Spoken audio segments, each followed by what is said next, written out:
प्रिय विद्यार्थियों, कक्षा 10 की प्रश्नावली 16.2 का आज हम देखेंगे प्रश्न संख्या 1, जिसमें है एक बेलन का व्यास 14 सेंटीमीटर, ऊंचाई दे रखी है हमारे पास 15 सेंटीमीटर एच।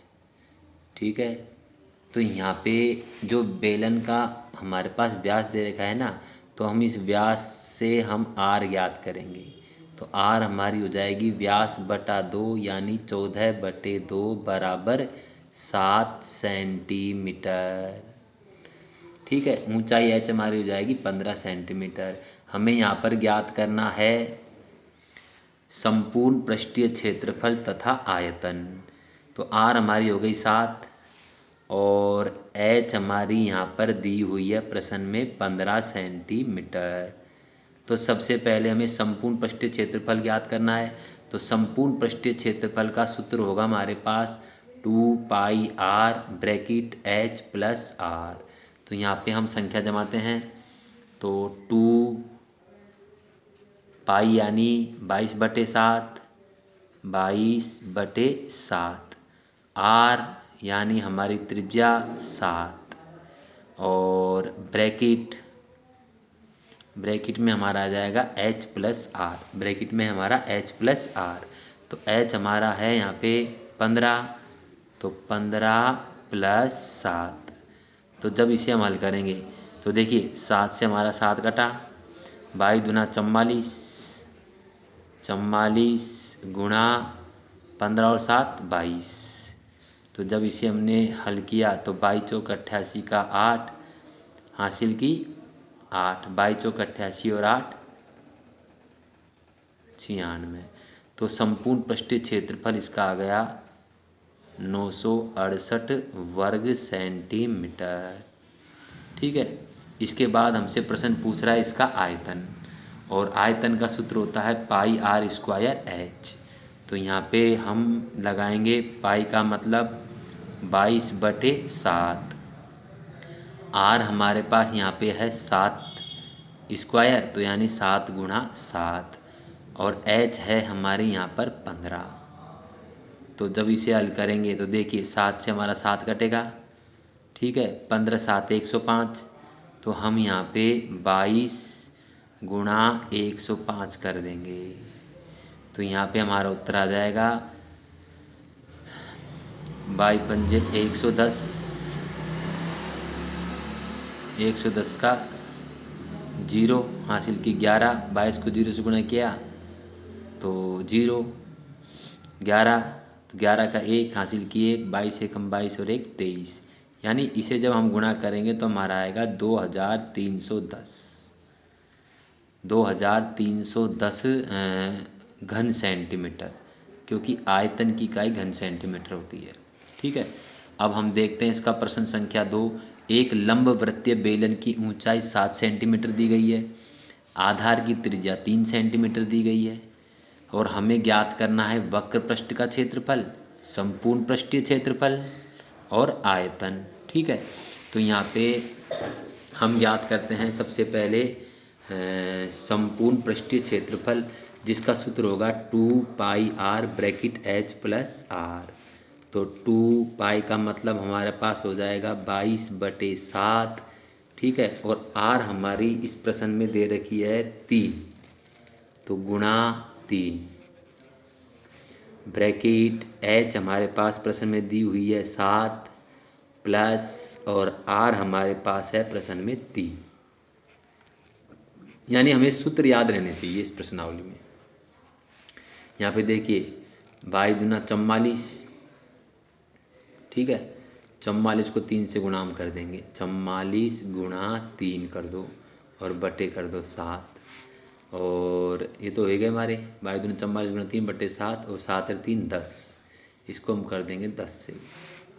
तो यहाँ पे हम गुणा करेंगे तो देखिए 4 × 3 12 का 2 हासिल की 1, और 3 चौक 12 और 1 13, 132 × 10 किया तो 1320 आए। 1320 में हमें 7 का भाग देना है। तो यहाँ पे हम एक रफ कार्य करेंगे, 1320 में हम देंगे भाग किसका, 7 का। तो जब हम 7 का भाग देंगे तो देखिए 7 एकम 7, बचे हमारे पास 6, हमने 2 उतारा तो हो गए 62, 7 8 56, 7 नाम 63 ज़्यादा हो गए तो 7 8 56। ठीक है, अब हमारे पास कितने बचे? 6। फिर हम जीरो उतारेंगे हमारा ये, तो जीरो उतरा फिर 60 60 हो जाएंगे और 7 8 56। फिर हमारे पास बचा है 4, फिर हम दशमलव लगाएंगे, फिर एक जीरो लगा देंगे। 7 पंजे 35, यहाँ लिखेंगे हम 35, और 40 में से 35 गए तो हमारे पास बचेंगे कितने? 5। फिर जीरो लगा देंगे तो 7 7 49, तो लगभग हमारे पास 188.57, यानी इसको काटने पर हमारा आएगा लगभग 188.57। 188.57 हमारी जो माप थी वो सेंटीमीटर में थी, तो हम लिख देंगे वर्ग सेंटीमीटर। अब हम ज्ञात करते हैं इसका आयतन। तो आयतन का सूत्र होता है हमारे पास पाई आर स्क्वायर एच। तो पाई का मतलब लिखेंगे हम 22/7 इंटू आर स्क्वायर। अब यहाँ हमारा आर का मतलब क्या होगा? आर का मतलब त्रिज्या है जो है हमारी 3, तो 3 स्क्वायर यानी 3 गुणा 3। एच हमारे पास यहाँ पे क्या हो जाएगी? ऊंचाई, जो हमारे पास प्रश्न में दी हुई है 7।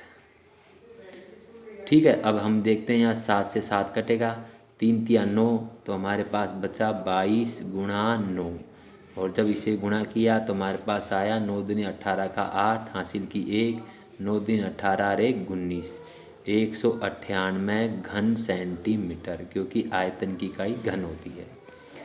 अब इसी प्रकार हम देखते हैं प्रश्न संख्या 3, जिसमें है एक बेलन के सिरे का क्षेत्रफल 154 वर्ग सेंटीमीटर है, ऊंचाई एच हमारे पास दी हुई है 21 सेंटीमीटर। तो हमें इसमें एक तो आयतन ज्ञात करना है और एक वक्र पृष्ठ का क्षेत्रफल ज्ञात करना है। तो देखिए यहाँ पे हमें आर की आवश्यकता होगी, तो आर हम सिरे का जो क्षेत्रफल दिया हुआ है ना, इससे निकालेंगे। तो बेलन के एक सिरे का जो क्षेत्रफल होता है ना, वो होता है पाई आर स्क्वायर, और उस एक सिरे का क्षेत्रफल दिया हुआ है 154, प्रश्न में दिया हुआ है हमारे पास। तो यहाँ से हम आर निकालेंगे, तो आर स्क्वायर बराबर 154/पाई। ठीक है, तो यहाँ पे देखिए आर स्क्वायर बराबर 154/पाई का मतलब हो जाएगा हमारा 22/7, तो 7 हमारा ऊपर आ जाएगा। ठीक है, अब इसे जब हम काटेंगे तो हमारे पास आर स्क्वायर आएगा 22 आता है 154, और 7 7 49। यहाँ से हम आर निकालेंगे तो स्क्वायर हटाएंगे तो यहाँ पे अंडर रूट का चिन्ह लगेगा, यानी 49 का वर्गमूल जब निकालेंगे तो हमारे पास आएगा बराबर 7, यानी आर बराबर हमारी होगी 7 सेंटीमीटर। तो यहाँ हमारे प्रश्न में आर आ गई है, एच हमारे पास 21 है, तो यहाँ पे हम लिख देंगे कि इस प्रश्न में आर हमारे पास आया 7 सेंटीमीटर, और हमारे पास इसकी जो एच है वो दी हुई है 21 सेंटीमीटर। दो चीज़ हमारे पास आ चुकी है। अब प्रश्न हमसे पूछ रहा है एक तो आयतन, एक वक्र पृष्ठ का क्षेत्रफल। तो आयतन का सूत्र हमारा होगा, बेलन का जो आयतन है वो सूत्र हम लगा देंगे, बेलन का आयतन। और बेलन के जो आयतन का सूत्र है वो हमारा होगा पाई आर स्क्वायर एच। यानी आपको यहाँ पे सूत्र याद रखने हैं भाई, बिना सूत्र के हम हल नहीं कर पाएंगे। अब यहाँ पाई का मतलब हम लिखेंगे 22/7 गुणा आर, यहाँ पे हमारी आ चुकी है 7 स्क्वायर यानी 7 गुणा 7, और एच हमारे पास है 21। जब इसे हम हल करेंगे तो यहाँ पे देखिए हमारा 7 से 7 कट जाएगा। अब हमारे पास बच रहा है 22, 7 और 21, इन तीनों को हम गुणा कर देंगे। तो इसका भी एक रफ कार्य कर लेंगे हम। पहले 21 गुणा 7 कर लो, 21 7 147, 147 गुणा 22 करते हैं तो 147 गुणा 22 किया जाएगा, तो 22 आता है 154, हासिल की हम लगाएंगे 15, 22 चौक 88, इसमें हम 88 जोड़ देंगे। 8 5 13 3 हासिल की 1, 8 1 9 1 10, 103। 103 का 3 हासिल की रहेगी हमारी 10। 22 एकम 22, 10 में 22 जब जोड़ेंगे तो हमारे पास आएंगे 32, 3234। तो यहाँ पे हमारा 3234 जो आएगा वो घन सेंटीमीटर में आएगा। ये हमारा हो जाएगा आयतन। अब प्रश्न हमसे दूसरी बात क्या पूछ रहा है, वक्र पृष्ठ का क्षेत्रफल।